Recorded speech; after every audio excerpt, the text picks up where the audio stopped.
बिस्मिल्लाहिर्रहमानिर्रहीम। Ninth physics chapter number 4। अच्छा, आज हम न्यूमेरिकल करने हैं 4.7, 8 और 9। ये तीन न्यूमेरिकल हमने करने हैं, इजी है। अब जो बात आएगी वो आएगी वेट की। अच्छा, ये इजी न्यूमेरिकल है, सबसे आसान न्यूमेरिकल मेरे ख्याल यही है अब पूरी बुक में। अब picture frame is hanging by 2 vertical strings. एक तस्वीर ली है, उस तस्वीर को आपने लटका दिया है 2 रस्सियों की मदद से। एक रेड कलर की रस्सी है, उसके साथ लटका दिया है, और उसकी जो टेंशन है डोरी की वो 3.8 न्यूटन है। और जो दूसरी स्ट्रिंग है उसकी जो है टेंशन 4.4 न्यूटन है। फाइंड द वेट, हमने क्या निकालना है अब इसका। आपने क्या मालूम करना है? Find the weight of the picture frame, आपने इसका वेट निकालना है।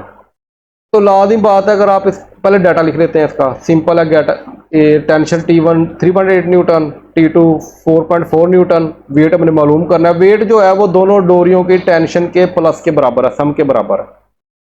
टेंशन जो होगा हमारा W1 W2 दोनों के इक्वल होगा सम के। तो यहाँ पे जैसे आपने वैल्यू पुट करनी है तो हमारे पास T2 क्या आ जाएगा 80 न्यूटन। ये बोर्ड के लिहाज से बड़ा अहम न्यूमेरिकल है, ये बोर्ड में आया भी हुआ है एक दो दफ़ा। लॉन्ग या शॉर्ट, लॉन्ग ही है वो ज़्यादातर, तो ये आपने देख लेना है। अच्छा, नेक्स्ट देखो हमारे पास 4.9 है। A nut has been tight by a force of 200 newton using 10 centimetre long spanner. देखो यहाँ पे कपल का वर्ड यूज नहीं कर रहा, तो इसका मतलब स्पैनर के ऊपर आपने फोर्स लगानी है, यानी कि वो सिंपल एक रेडियस बनाएगा जिसे हम एल कहते हैं, जो 10 सेंटीमीटर है। ठीक है, फोर्स कितनी हमारे पास है 200 न्यूटन, और लेंथ कितनी है 10 सेंटीमीटर। 10 सेंटीमीटर को हमने किस में चेंज कर लेना है? मीटर में। 0.1 मीटर हो जाएगा। अच्छा, what length of spanner is required. अब कहता है दूसरी लेंथ क्या होगी, यानी कि पहले एक लेंथ था, एक स्पैनर था, उसकी लेंथ थी 10 सेंटीमीटर। अब दूसरा spanner, what length of spanner is required to loosen the same nut. उसी नट को हमने लूज करना है विद द 150 न्यूटन फोर्स। कितनी फोर्स से? 150 न्यूटन फोर्स के साथ। इसका मतलब जो टार्क 1 होगा टार्क 2 होगा वो बराबर होंगे, क्योंकि सेम नट है। तो उसको टाइट करने के लिए जितना टार्क चाहिए, खोलने के लिए भी उतना ही टार्क चाहिए। इसका मतलब मैं अगर टार्क T1 निकाल लूं तो उसके जरिए फिर आगे मैं L2 निकाल सकता हूं। तो इस डाटा के जरिए मैं कम से कम टार्क T1 पहले निकाल लूं, क्योंकि टार्क T1 और टार्क T2 इक्वल होंगे।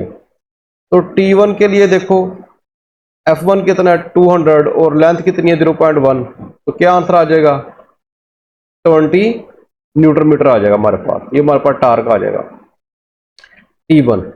अच्छा, अब अगला डाटा देखो क्या कहता है। What length of a spanner, यानी कि हमें L2 में निकालना पड़ेगा।